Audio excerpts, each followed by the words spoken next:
Welcome to the Rise to the Challenge podcast. Joined today, he's a performance coach, former collegiate athlete, founder of Forever Athlete, and podcast host of the Forever Athlete Radio. It's Cory Camp. How are you doing today, Cory?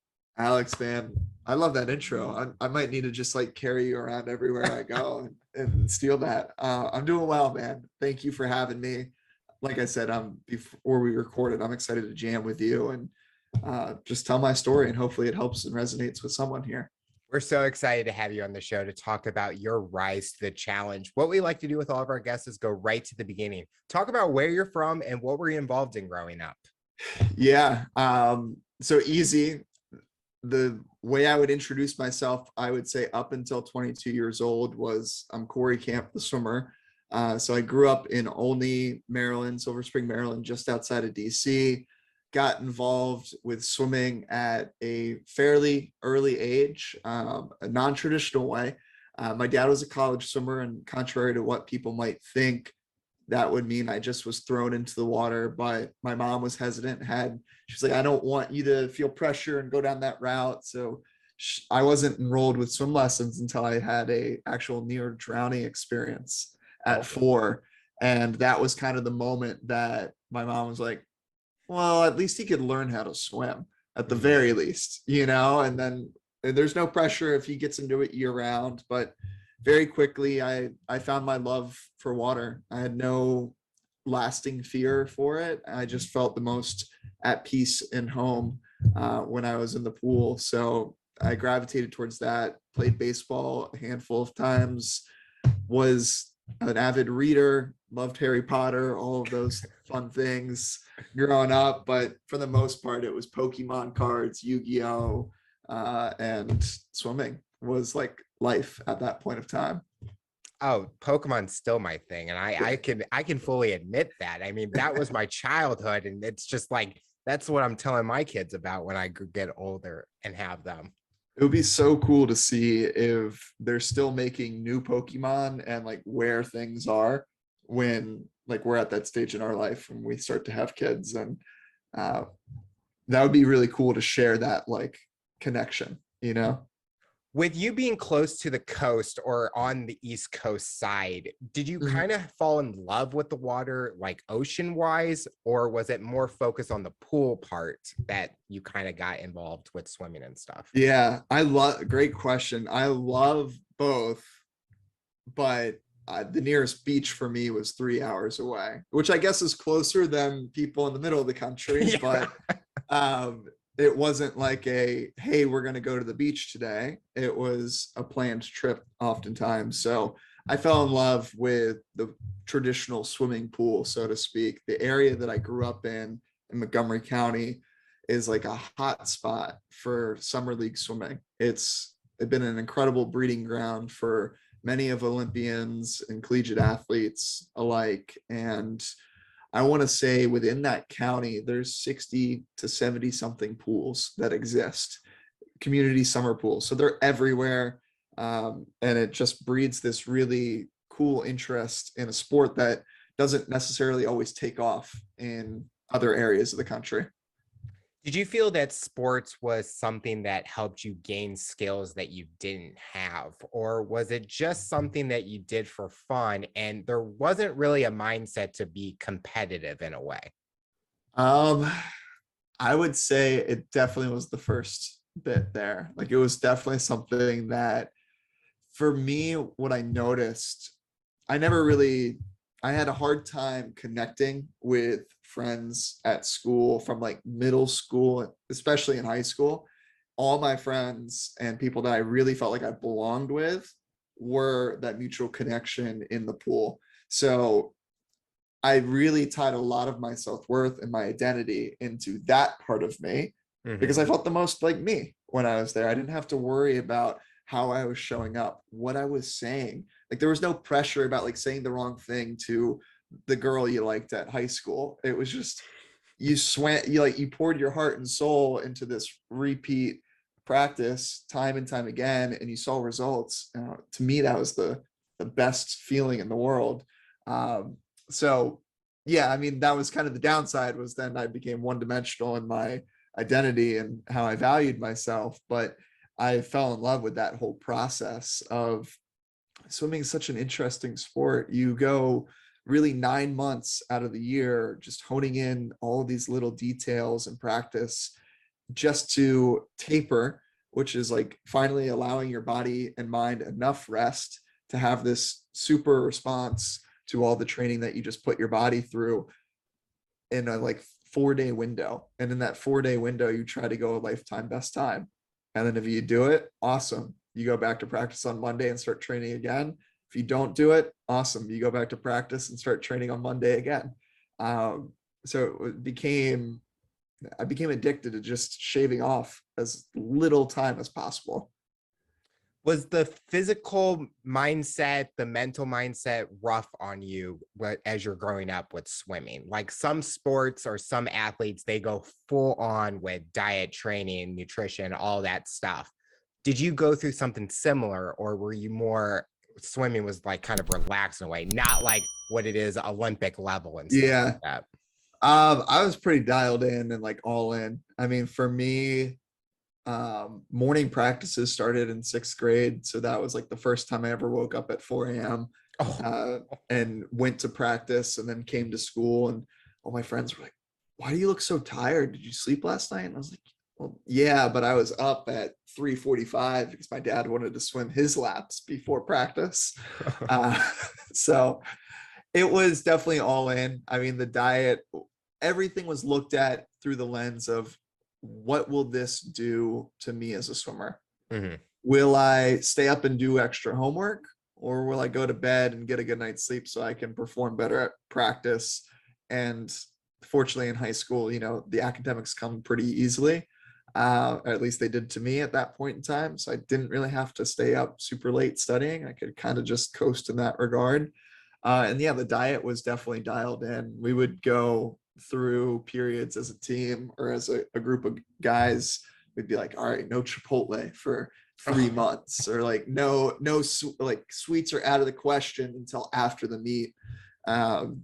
Which it's funny because from the outside world, it's like glorified, right? This all or nothing mentality. Mm-hmm. And what a lot of what I've realized in kind of becoming a recovering athlete after the fact and trying to establish myself beyond this physical sense of who I am and my worth in that, it's like the all or nothing mentality is not necessarily the healthiest way to look at everything in some ways, but you could argue you need it to get to a certain level of performance. So there's this kind of catch-22 of sorts there. I think that's definitely true. I mean, one of the sports like UFC, mixed martial arts is a way, like those people put their bodies through so much, but they're training so hard to get into this peak shape because they're only in that ring or octagon for a short minute at a time. And if they're tired after 30 seconds, did they really put in the work for that? And I think swimming is the same way. You look at a 50-meter swim, you got to go full force. But when you're looking at like I'm thinking track and field mile, 8,000-meter swim or something, it's like you have to be able to last that whole entire time if you even want to make it into the top podium spots. So it's almost like it's a risk reward in a way. You go through the changes and the hardship and all that, but what's that outcome going to be if you didn't go through those kind of things? Yeah. And I was about to say, I've alluded to like the dark side of it, the negatives, but I wouldn't change the world for it. Like I wouldn't, if I were to go back, I would do it all over again the same way that I did it, because it got me to where I am today. So, I mean, it definitely came with a lot of challenges. You know, the first time that I'll take you back to my junior year at the end of high school. It was starting. That was when college coaches are supposed to start reaching out to you, and they're allowed to for the first time. So I remember going to bed March or May 31st, and June 1st is the day that they can start reaching out.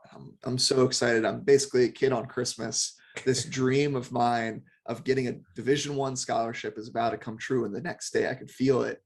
And then the next day came, and I remember going to practice, going through my day. And I'm like, that's so weird. Like, is my phone broken? it's not getting any calls, it's not getting any texts. I kept checking my email, and nothing's worse, I feel like, than constantly refreshing and just Yeah. sitting there on your phone waiting for something that's never going to actually come through. I did get one call that day, and it was a Division III school, and they were like, "We would love to have you." And I was like, "Great, you're not D1. Like, that's not the dream. Sorry."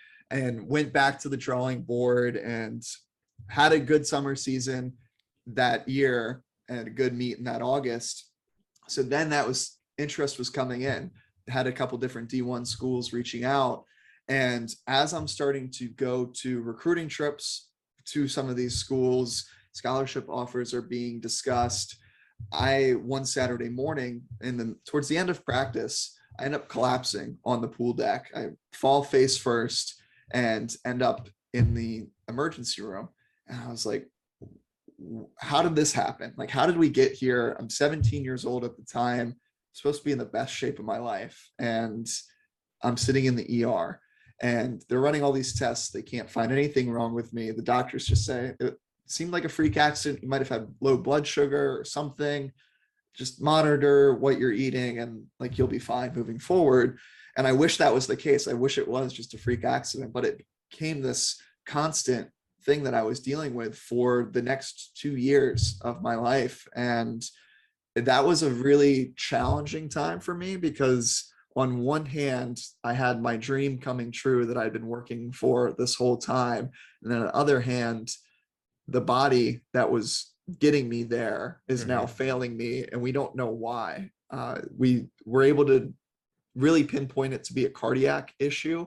We couldn't find out what exactly the cardiac issue was with my heart, but I mean, I would go to high school for 30 days or 2 months even with like a permanent EKG monitor on. So think of like a BlackBerry pager attached to your belt buckle, and then wires. That's such a gnarly experience as a high school senior. I feel like you're already kind of questioning your confidence and walking down the halls, and now to feel like you literally have wires hanging off your body, like, it just felt so alienating from the people around me. And it wasn't until I came to a recruiting trip at University of Delaware, that was the only school that I fully disclosed like the unknown uncertainty that I was going through on the medical condition side of things. And what the coach told me when I disclosed that to him, he just looked at me and said, "Doesn't, like, we're here for you with what you're going through. It doesn't matter that you have these unknowns. We still want you to swim for us, and we'll go through it together." I was like, man, that's exactly what I needed to hear. It was like this wave of relief. And even though the heart issue was still there for another year and a half, I was at least able to like still realize that dream and move forward and not be paralyzed by this stress and anxiety that came with, am I going to pass out today at practice? Were you ever worried if Delaware didn't say those kind of like helpful, reassuring messages that you might had to think about not swimming anymore or going in a different direction? Yeah. Did you have that backup plan when you were going to college? So the first cardiologist I ever saw, he was a doctor at George Washington in DC, and that was his response to me. He was like, "Just take these medications and stop swimming and like move on with your life." I was like, "Whoa, dude, you don't understand me. Like, this is my life. I can't move on from this." So I guess he planted the seed, but there was like no doubt in my mind. And that was like full circle moment. My mom was with me on that visit, and she even looked at the doctor and goes, "That's not an option." I was like, "I thought you didn't want me to get into the sport in the first place." She's like, "Yeah, but I see how much it means to you. Like, there's no way I'm letting my kid give up on this dream." So yeah, I mean, it was a little bit there, but I was thankful to have a support system around me, and we explored some other options. Was there a swimmer that you kind of idolize, or someone that motivated you, get you to be passionate about something? Like, Yeah. or did you have like a style in honor of an athlete in a way? Ooh, it's a good question. I mean, the classic swimmer response would be Michael Phelps, Yeah. but I mean, he's definitely someone I admired and looked up to. I actually admired more Ryan Lochte's style as a youth, like going through age group swimming. Just he would, this is like early YouTube days, he would release these really hardcore, gnarly training videos of him like throwing around empty kegs and medicine balls. And I don't know, being like 12 years old watching that, I was like, whoa, I'm fired. I want to be like that dude. Like, he doesn't care. He's throwing things around. He's lifting heavy. He's fast. I want to be me. I want that to be me. Ironically, I turned into a really scrawny, skinny distance swimmer throughout my career. So I didn't get the chance to throw around kegs and all of that, but he just had a certain grit about him that he was resilient. He wouldn't go away. He wasn't necessarily like in the spotlight all of the time because of Phelps, but he was definitely someone I looked up to.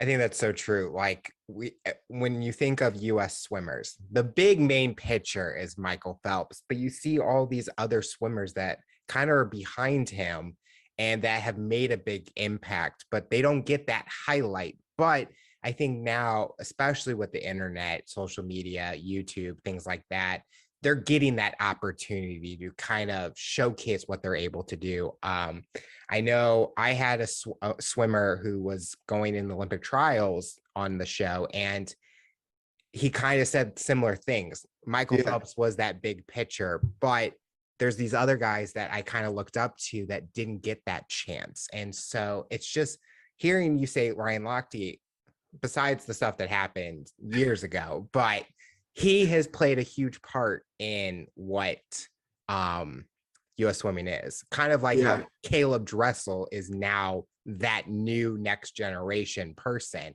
and so many other, I can't even think of the names of people. How was your journey at college with swimming, or what were you pursuing at that time? Yeah.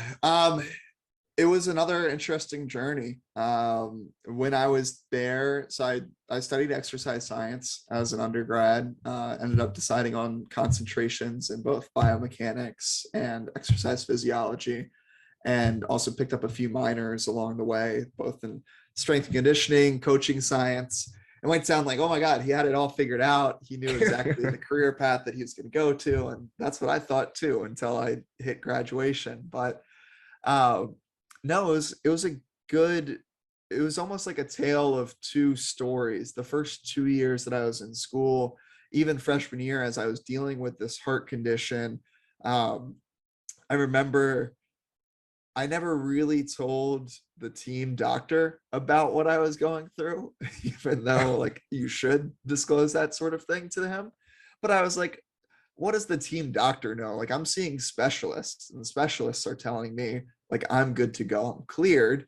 So as long as they're in the loop, like Reisman doesn't need to know. I'll be okay. Big mistake. Because about a month out of conference meet, which I alluded to earlier, how you train 9 months for one event, one meet. That's that meet. I ended up having one of those we would call them heart episodes at that point in time. I would lose feeling in my hands, lose sight in I couldn't see anything. And my heart rate would start to race, like uncontrollably race. You could see my heart literally beating outside of my chest. And it would be like, okay, it's happening. I could start to feel the increase in my heart rate, get to the end of the pool, hop out, and just kind of like lay on my back on the pool deck as if I was dead until my body reset itself. And it happened one time about a month before that meet. And sure enough, it got back to the team doctor, and he was like, you've been dealing with this whole time? If this happens one more time, like you can't swim in conferences. It's like, dude, oh my God, well, I've been training my tail off for this. Like, this is it. And sure enough, happened the next day. And I just look at my coach, and he goes, is it happening right now? And like, I can barely see, like I'm talking, I get such tunnel vision before completely blacking out. And I just nod my head, no. And he goes, are you sure? And I go, yep, I'm okay. Like, just give me a minute. I just need to like catch my breath. And it's quite obvious when I was going through these things. fortunately, he was willing to look the other way. I had a really standout freshman year, broke a couple school records, ended up becoming Delaware's ever first rookie swimmer of the year for the conference. I was like, wow, that almost didn't happen because of this. Got surgery in the off season. Everything sorted itself out from there. That was a journey coming back from that recovery. And then sophomore year was another like crazy improvement from even that performance. It looked like things were on the up and up, and it was like, oh, cool. Like, forget trials. Like, maybe there's something here with this sport. And then junior and senior year just plummeted. I actually finished my career, my last swim ever in my collegiate career was slower than I was my junior year of high school. Wow. And that was just like this crushing wave of defeat of everyone wants to go out on top. And I was definitely one of those people. And here I was touching the wall for the last time. I'm like, no one's going to remember me, because an athlete's mind only is like, people are only going to remember me for that last performance, that last thing that I've done lately. No one cares about the glory days of what I've done in the past. It's what am I doing right now? So that was really crushing mentally. And then on top of that, like I said, the career aspirations, it was physical therapy was the career track. Starting in my senior year of high school, I was a physical therapy aide at a clinic back home.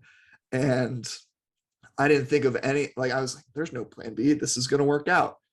2 weeks after my last race, just rejection letter after rejection letter from every single grad school that I applied to. And that really sent me in this existential crisis of like, who am I? What am I going to do? Like, the path was always laid out for me.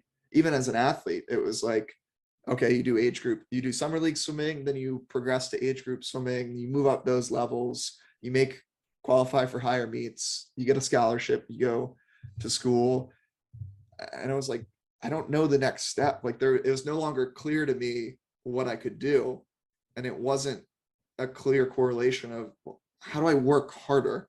Like, how do I physically network harder? How do I physically apply for jobs harder? And it wasn't clicking for me. So long story short, that was a summation of 4 years there. You talked about your major and minors were kind of all in the same category in a way. Yeah. Looking back at your college, would you have done a different minor in a different kind of category? Because I think a lot of people can say, oh, you should get a business because you never know what's going to happen. But do you feel that you made that right decision in what you picked? Because at the time, that was your passion. That's what you wanted to do, and nothing was going to stop you. Yeah, it was 100% the right decision for me, because that was what I was curious about. Mm-hmm. Like, I was one of those weird exceptions. Actually, I would argue probably more people fall into this. I got better grades the harder the classes got, because they got more concentrated into areas that I was actually interested in. Like, forget general chemistry and biology. I couldn't stay awake in those classes. So I would get like C's, and now you know why I didn't get into PT school. But throw me in like a motor control class, and I'm learning how the brain is actually processing different types of learning patterns. And if we are talking about a serial skill versus just a continuous skill or just a finite skill, something as simple as breaking down, how do we swing a bat? How do we learn how to actually swim more effectively? Is that a continuous skill? Like, that stuff fascinated me. I could stay up all day. And even to this day, like, I subscribe to some academic journals, and I'm constantly in different courses learning. And it's because I'm curious about it. And what I think my best piece of advice to people that has really worked out for me is, don't get so caught up on finding something you're passionate about or getting stuck in like having a purpose. I know my purpose in this world. Great, cool. How do you sustain a purpose? How do you sustain passion even? Because eventually those will burn out. It's through curiosity. Curiosity is this beautiful thing that allows you to try new things. And that's what I've really looked back at my journey from when I ended my swimming career to today. I've just stayed really, really curious. and I haven't been afraid to switch jobs or to try something, even if like from the outside it looks like a step way back. Like, there's a point in time where I was like, I just want to see how I am as a coach, as a swim coach. So I quit the sales job that I ended up getting, and I just became a swim coach. And I started lifeguarding on top of that. I was like, okay, what are you doing, Cory? You're 23 and you're lifeguarding. Like, we got to do something here. But I stayed curious, and now I'm like, wow, I'm so grateful for each step of that journey, because I can see what I pulled from that sales role, what I got from being a recruiter for a number of months, what I got from being a swim coach, what I got from being a lifeguard, what I got from physical fitness. And all of this kind of is this formula or recipe that makes up me now. And I wouldn't be able to do it any other way other than just staying curious. It's how we continue to grow. I love how you mentioned the formula of who you are. And I can relate to that. Like, my main mission with college was a sports management major. Mm, And right now I'm not in sports management, but I want to get there eventually. But I was going into all these paths of curiosity of event planning, marketing, philanthropy, event supervising, things like that. And when I was getting out to the job world, even the small amount of experience I had in like event planning, they're like, wow, you can event plan? And I'm like, yeah, I know how to do this. I have a few years. But even with classes, I hated business law, but yeah. sports law was so much more entertaining and amazing to hear because it was sports. It was something that I was going for and things like that. But you talked about being a lifeguard at 23, but Yeah. there's shows out there right now with lifeguards who've been doing it for 20 years in their 40s. Everyone probably listening probably can figure out what show I'm talking about. Um, but it's, and that show is just amazing because those people found something that they love doing. And you went to lifeguarding and swim coaching because you fell in love with swimming and being at the water. And Yeah. you were like, that's where you felt comfortable. And it gave you skills and kind of experience that you could take elsewhere in the future of your career. Yeah. Oh, it was 100% that. It was, I mean, what drew me the curiosity to become a swim coach, I took a second to really look at what swimming had did to me or for me in that point in my life. I was like, wow, this is so freaking cool. It's given me some of my best friends. It's taken me some of the coolest places around the world. I've met awesome people through this. I want to inspire a 4-year-old, a 5-year-old to fall in love with the sport like I fell in love with it, and just make it freaking fun for them. Like, take the pressure out. It doesn't have to be, you don't have to win a gold medal. If you want to, awesome. I'll help you get there too. But if you want to just develop this curiosity to this sport, I want to help that flame, build. And it's like the curiosity is the kindling to that little passion fire that everyone's trying to build. If you lose the curiosity, your passion's going to burn out. And that was really what I was trying to do as a swim coach. And then I lost my passion for it after a few years. It was like, okay, cool. 6 years of that. Now what? Like, I want to make an impact on a different scale. Like, how do I do that? And fitness became that vehicle that I then was able to drive for a number of years. And then even beyond that, like, the past year plus has really been dedicated to understanding how does the physiological impact our psychological, and are they one and the same? And if so, why aren't we training the psychological as much as we are the physiological? And how can we start training our bodies to support our minds better rather than the other way around? You know what I mean? Just going to therapy versus going in therapy in conjunction with physical training. And it doesn't have to be lifting weights or running or whatever that looks like for people. I'm talking breath work, mobility work, like just tapping into your nervous system. That's been the stuff that I've been really nerding out on lately. It's my favorite word.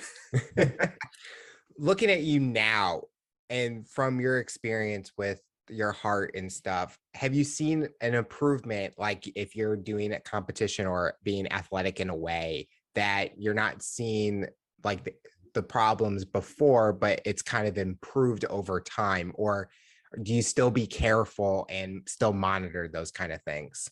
Yeah, so I'll fill it for full context. Like what I ended up having, the heart has this electrical system to it. Starts off with the SA node, goes down to your AV node, then goes bundle hiss back up to your SA node, and that's the circuit that normally should be functioning, right?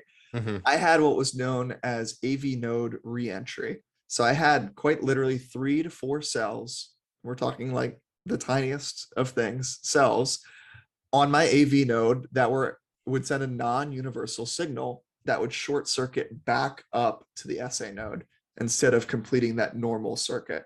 So what that would be doing, it would basically be jump starting my heart when it wouldn't need to be jump started.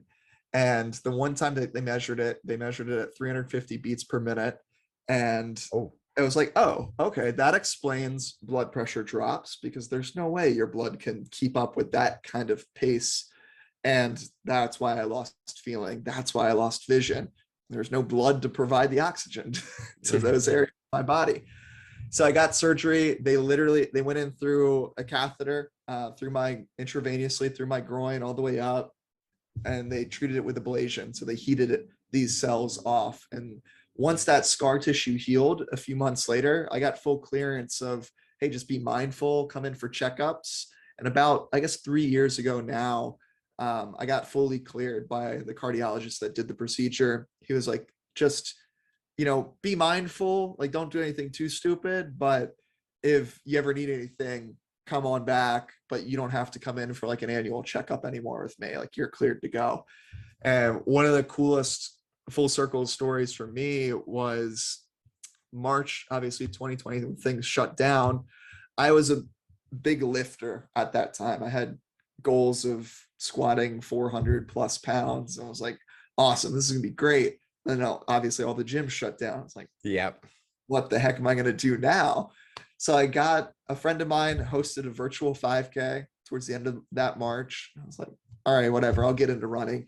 So ran that, and then started pushing the limits on how far could I run every weekend for the next 8 weeks.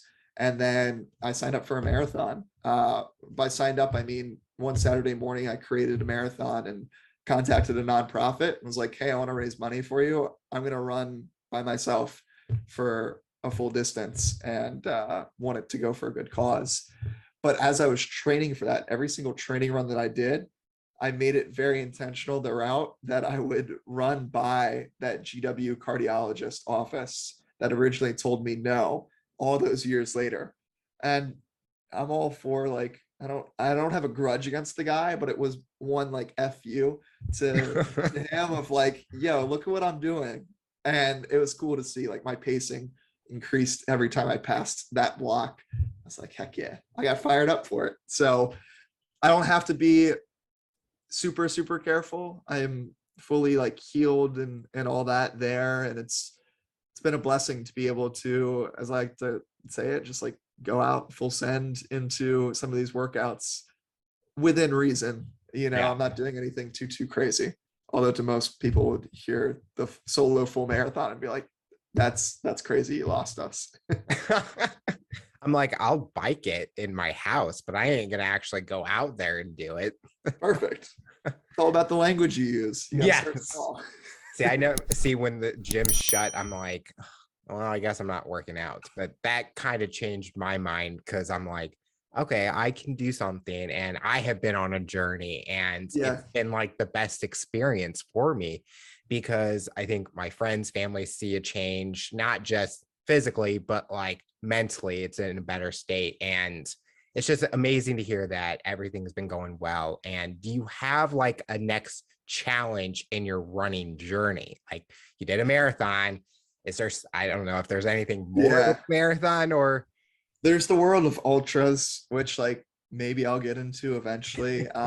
I signed up for a full like official marathon in February of next year. So currently training for that. This really gnarly race called Utilo has been kind of called my name. So it's a Swedish original, comes from over there. They have ones all over the world, but it's swim run, and it's weird. You run and swim in these shoes, and you're allowed paddles and a pull buoy on the swim because you have shoes and otherwise your feet are pretty much sinking. And it ends up being like a half marathon of running and about 4 to 5 miles of open water swimming. And it's trail running. So you'll trail run a portion, you'll hop in the ocean, swim a little bit, come back, trail run again. I'm like, yeah, those are the things that excite me. So that might be the thing that I go into. Ironman has always been of interest as well. I feel like I'm giving the typical swimmer answers of like every swimmer gets into triathlons because that's just the thing. But I want to check that box at some point. It goes back to something that you had a passion for, which is swimming. Yeah. So if you're able to include it, you're going to do it. And there's nothing wrong with that. Yeah. What I've had to realize from just like a mental health standpoint for me with swimming, like personally, it's not great for me to swim 4 or 5 times a week anymore. Like there's no returns on that. If anything, it's harmful for my mental health because I start to go into, well, hey, remember 8 years ago when you were doing this and you were 20 seconds faster? Like, you should just give this thing up. So I'm like, I'll do it every once in a blue moon. I have enough of a baseline that I can get by on that in these longer, different races. So I'm grateful for it. But yeah, it's mixing that curiosity with former passions, again, is really it's the recipe for just life overall, man. So talk about the creation of Forever Athlete. How did you get inspired to create it? And what's been the big message that you're bringing with creating it? Yeah, great question. So really the why behind it is I've been searching for a sense of belonging since swimming ended for me. And personally, when I touched that wall for the last time and I automatically then became a swimmer or a former athlete and just labeled as that, something just didn't sit right with me there. I was like, are you meaning to tell me at 22, my best years are behind me? At least the metrics that I was using to measure how like the quality of years would be. So I created Forever Athlete because I was like, I want to have a label. I want to have an identity that I can turn to and really view myself as the student of life and just continue to grow. And what better way to grow and learn than do it with cool people, dope people around you. So it's a social learning platform where it's really geared towards, we have a varsity membership really is the entry level into that. And that's weekly social hours where you're just meeting people. I call them raise your vibration social hours. We'll share gratitude. We'll speak with whatever's on our mind. If there's been something that's been bugging you, there's that opportunity container to share it with the community. And then we'll do a dance party to finish, just like good vibes. I don't care if you're like the worst dancer in the world. I'd probably have that title. So we're going to throw on cringeworthy music and just like get down on Zoom, and everyone leaves just with a smile on their face. They're feeling a little bit lighter. That's just one of the many things we're doing. So my main goal is centered in helping other former athletes find that flow state that they felt in athletics again, just like I've done in my own life. So more or less, that's how we got here, and that's what it is. When someone reaches out to you and they're interested in becoming a member or in the program, are they shocked after like the first week that they're in it that there are other athletes or former athletes that are going through something similar and that they can all relate to each other? Yeah, I actually had this on a call a few weeks ago. It was funny. It was a smaller group, and I had one girl the conversation just lent itself into more life coaching side of things, which I do with people. And we were really diving into the mindset behind why she was feeling that way. And after about 30 minutes, she apologized to the other girl on the call. She's like, I feel like I've been like dominating this call. And I loved the other person's response. She goes, no, everything you shared, I feel that 100%. I kept thinking to myself, like, holy crap, is she in my head? Like, she's sharing my experience as well. And I think there's such power in group settings because it helps you process things that you probably didn't even know you were needing to process. Oftentimes you'll have these breakthroughs and these aha moments just sitting here listening to a podcast with two random dudes. You never know what will strike that chord with you and unlock something. So yeah, there is a little bit of a shock of like, holy crap, I'm not alone. But I think that's the most powerful thing when people do join. It's like, for the longest time, they felt misunderstood, they felt misaligned with the world or the people, at least in their immediate environment. And our goal is to change that. We want to create a sense of belonging where it's a space where people can show up and they can just be themselves. And in doing so, like just being authentic, being vulnerable, it works wonders in just how you're then able to show up in the rest of your life. I think a lot of people can relate to that, where they feel that they're the only person going through their problems, issues Yeah. that they're having. And if they're able to open up and not put this facade on, that people learn and that they can see, okay, I'm going through something. And then you just see that bond. And have you seen a bond with your members where outside of the membership, they're like talking to each other, kind of learning even more from each other, and you're just like, wow, this is amazing to see? Or has that not happened yet? No, it's 100% happened. Why I set it up as a social learning platform instead of just, I didn't want to create something that it was just another educational platform where it was just like me speaking into a camera and be like, this is what you need to do. Like, I'm all for the social aspect. I'm a connector. I love understanding, taking the time to understand, okay, what is Alex struggling with and how can I support him? And maybe that support looks like connecting you with someone that is also in the sport management field that has more experience in that particular problem that you're dealing with right now. And just because I have them in my network, I'm going to be like, hey, you two should meet. You should grab a cup of coffee, whether it's virtual, in person, doesn't matter, and problem solve, troubleshoot together. And I'm just happy to play that connector role.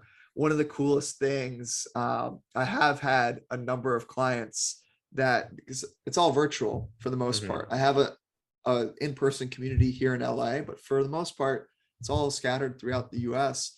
I'll get pictures randomly from certain people in the community that they're hanging out with other members of the community or past members and people that have gone through some of the group courses. Like, this is so cool to see. And they're like, thank you for introducing us, because the internet is like, we're so connected, but we're so disconnected at the same time. It helps to kind of weed through that and be like, hey, no, these people actually want to connect with you. Like, show up in this place. I think it's just amazing. Like the whole virtual kind of thing. I mean, people are just worried, like, oh, I think even in the job world, especially mine, where we were used to being in the office, talking with each other. Then we go and work, and now you're at home and you're not having that physical conversation. But how big of an impact, even virtual, getting on the phone, talking to someone, getting on a video chat, like you can still have that. We're just change of times, but it's amazing to see what you've been doing and following your journey through our connection on LinkedIn. It's just been amazing because I'm not an athlete. Well, not a like been an athlete, but like, I'd argue you are. I'm like the what is it? Oh, what is intramural athlete. Like I do it for the fun. I never did it for the but learning more and hearing your story and the impact that you have created, it's just amazing to hear. And I think everyone should hear more about it because they might be going through that similar thing, being a former athlete, and what's next for them. Do you feel that when we talked earlier, you had that identity of a swimmer and that was the only thing? Do you feel that you still have a different identity, or that identity of a swimmer has helped you evolve to where you are today? It's definitely helped me evolve. What's really interesting to see I put up a post earlier today on LinkedIn actually about developing a healthy identity and what does that mean. And through a couple different social learning theories, not to get too nerdy on here, but the fifth stage of identity development that we should all be striving to shoot for is embracing the paradox that we can be multiple things. So understanding that I can be Cory the swimmer, but I can also be Cory the podcaster, and I can be Cory the cook, and I can be like whatever hobbies and passions and curiosities that I can have, I can latch onto that as an identity, and not a single one of them defines me. Yep.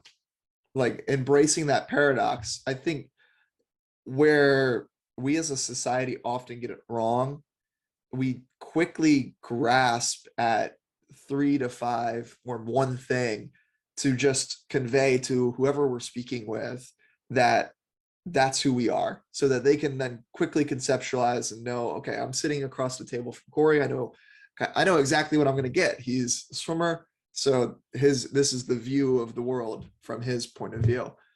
And very rarely do we actually take the time to actually pause and even just hop on a conversation like this over Zoom and get to know who's sitting in that chair across from me. Yep. Oh, he's more than his job. He's more than his relationship or the workouts that he does or whatever it may be. And I think that's where true human connection actually exists, is through taking the time to understand that. So I've embraced that definition of identity personally, and it's been so much less pressure in my life, honestly. So are you Cory the cook? I'm whatever you need me to be. But that's so true. I think a lot of people put an identity on someone. If it's like a physical or a medical thing, but like I'll say that everyone knows me because I'm the diabetic. To me, that identity has helped me grow, but there's more to me. And I think that's what people need to know is you got to find everything about that person, not only hone in on one thing like, okay, yeah, I am, but do you see everything else I've done? I have titles, I've done passion projects, I have a career path. There's a lot that I can offer than just that one thing. But what made you want to start a podcast? As we're both podcasters, what got you started? So really for me, it was, I was with that coaching science minor. Like I was fascinated about the psychology, like the psychological mental side of performance from when I was introduced to that my like sophomore year of college.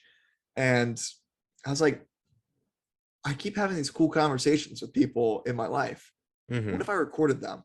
And what if I got more intentional with who I was reaching out to have these kinds of conversations with? And wouldn't that be pretty enjoyable? Wouldn't that be something pretty cool? So that was where it started. It was just tapping into my swim network and people from my hometown that had like made it out to be in the NFL or in the Olympics, and just connecting with them again and be like, hey, so I started this thing. It's kind of a passion project. It's not a large following, but I would love the chance to sit down and interview you and do so in a way that's non-traditional, do so in a way that isn't probably like anything that you've experienced before from like an athlete being interviewed. We're not going to say, all right, so what was going through your head? Like when you play by threw for play 400 yards. Yeah. It's not a post-game interview. Like it's real talk and getting to know those people beyond the stat sheet. And yeah, it's just evolved over the years, man. It's been a really cool journey. It's opened up so many doors to me. Like I find myself in rooms and conversations with people that I grew up and admired, looking up to. Like I had Brendan Hansen. I hate name dropping, but I had Brendan Hansen on the podcast, and he's someone that, aside from Phelps and Lochte, really played a pivotal role in me getting excited. If you're a swimmer out there, like him and this guy Kitajima from Japan would trade world records kind of at will, and they would go back and forth for a number of years. It was one of the greatest rivalries in recent memory in swimming. And it was so freaking cool to sit down, and it basically was like a coffee conversation. It felt like him and I just got a cup of coffee together We happened to record it. It was super powerful. But those are going to be a moment that you're going to remember for Forever. years on out, because I've gone through that same thing where I've interviewed idols, people I've looked up to, and I'm thinking, is this a dream right now? Like, is this really happening? Why is this person talking to someone that's a no one? But we're just having a normal conversation. And I love when I get, or they say, you're asking questions I've never been asked before. And that is a memorable moment, because I'm not trying to do like a play by play. Like, I could have said to you, like, what were you doing on that last lap? But to me, it's like, what was going through your mind during the whole journey and things, unless it was a big moment. But I love how you said that, where it's not like a full-on one-on-one interview. It's coffee talk. You never know what's going to be talked about in a coffee talk, but you're just recording it. Yeah. My intention with it, especially of late, has always been to create this environment where it was just me and whoever I'm sitting down with are having a really interesting conversation, and the listener, whoever has this in their headphones, just happened to be at the same coffee shop and was in for a treat of an overheard conversation. They just are like, wow, I lost track of time. It's been an hour. I don't want to leave.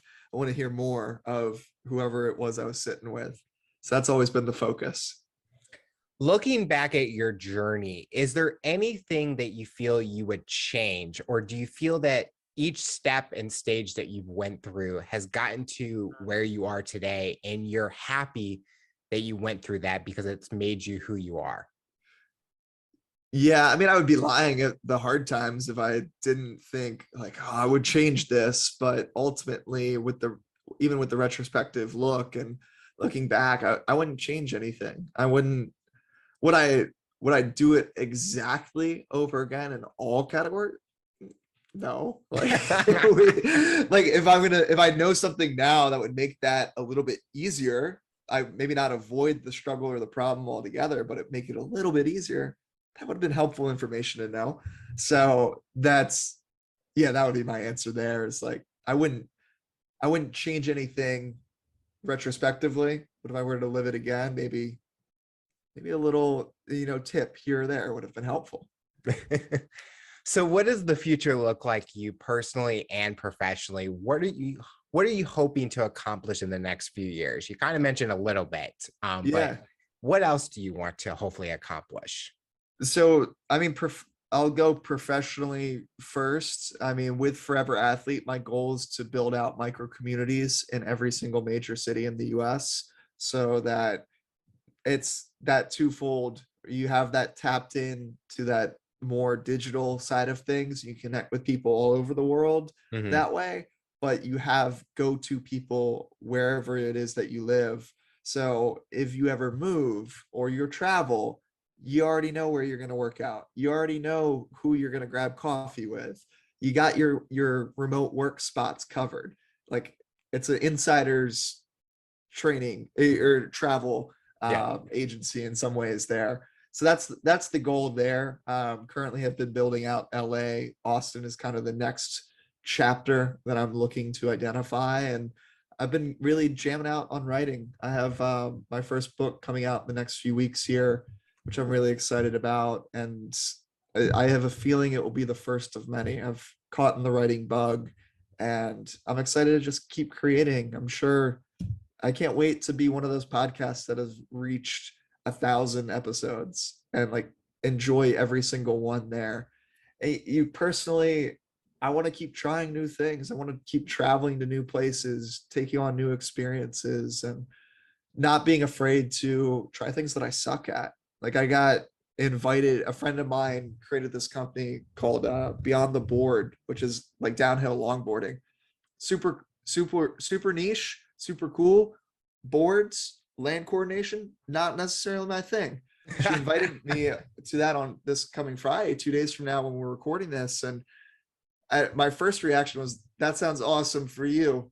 I'm going to stay home.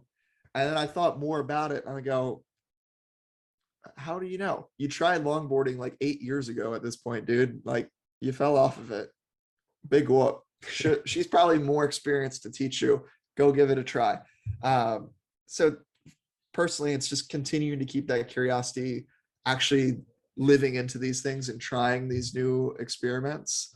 I want to, in a lot of ways, do my own kind of Tim Ferriss style of like diving into a new sport or a new hobby and not seeing if I can master it, but at least develop some sort of skill in there in a short amount of time and just kind of share that journey with people. Like I did beach handball a few weeks ago. I was like, this is such a interesting sport. It was like soccer meets volleyball meets, I don't even know, like football. Like you're throwing the ball at all these different arm angles and points, but it was fun. It's a lot of fun. So I want to just keep learning personally. Do you watch handball in the Olympics? I'm going to now. Oh, I'm telling you, I think it was Athens 2004, and I saw that for the first time, got hooked because I'm like, we don't get this in the United States. I mean, we have, I think there is a team, but I have never seen them make it to the Olympics. It's more like very popular in Europe and other countries. Yeah, we have a solid national team presence out here. And that's kind of, in the sport world, I think it's the running joke is like, if you're somewhat skilled, if you do, serious training in handball in like a few months, you could be on the national team. And I'm like, sign me up. That sounds pretty awesome. I don't think application. But it's so true. Like, I mean, I can even say curling was a sport. I saw it and I'm like, this is the most simplest thing in the world, but I don't know why, but it's so entertaining to watch. And I think it's just so cool. Like there's all those different sports a lot in the Olympics that I'm like, oh, I want to try that. I even thought about doing diving, like go to the 10-meter platform. And I'm like, okay, I actually have done it once, but I didn't flip or anything. I just kind of pencil dive in, but it's just like it's terrifying, right? It just shows that like there's so much out there and this is the time to do it. If you have a dream, you have something that you're interested in, go do it, because you don't want to look back and say, I wish I did that. 100%. 100%. I mean, the diving is another thing, man. The fear of heights is so real. Much fun. All that stuff. It looks awesome. It looks totally awesome. Another thing that I'm like, I just don't know. I don't know, but maybe I'll give it a go. Cliff jumping has been so fun. It's been something that I love. It's hilarious. I have a GoPro 360, like the max, so it takes the 360 footage. And I was blessed earlier this year to be able to travel to Brazil and went cliff jumping with a buddy. And I took a video. I was like, man, I can't wait to look at this. Like, this is gonna be sick. And we broke it down. And I looked at my facial expressions as I was going through the dive. And in my head, I was like, I played that so cool. I was terrified, but I played that so cool. And you look back and the last shot before my feet hit the water, I just have this huge, it looks like I have like throw up in my mouth, like cheeks are super puffed and my eyes are terrified. They're bug-eyed. Like, what are you doing? It's like, oh, I guess I didn't have as much fun as I thought it was. Like, that was absolutely terrifying. We're just gonna look back at this 5 years from now and we're both at like some like big national competition for some sport and be like, you remember when we just talked about this? Yeah, we're gonna throw that up on the Jumbotron there. Yeah. The final question I'll ask you, for someone that's listening to this interview based on your journey and experience, what tips or advice would you give them to overcome obstacles, accomplish their goals, and rise to the challenge? I think the biggest thing that I wish I knew earlier was to differentiate between like ego-driven and task-driven goals. Like, is this actually for you or is it for your ego? And being able to differentiate between those two. And if you need help doing so, like reaching out to people, having those kind of conversations of like, why do I want to accomplish this? Like, why do I want to push through this challenge? Is it to win a medal and like go down and this Hall of Fame sort of thing? Or is it because I actually want to push through this challenge? and getting those values in alignment with your actions, I think goes a long way. So just taking a second to pause, look at what's the driving factor? Is it your ego, or is it actually something that is going to benefit not just you, but the people around you too? Well, Cory, I want to thank you so much for coming on the show and talking about your rise to the challenge. You're inspiring so many people, and we're excited to see what the future looks like for you. Alex, man, thank you for the space. This was a really fun conversation. I love the questioning. So thank you. I appreciate it.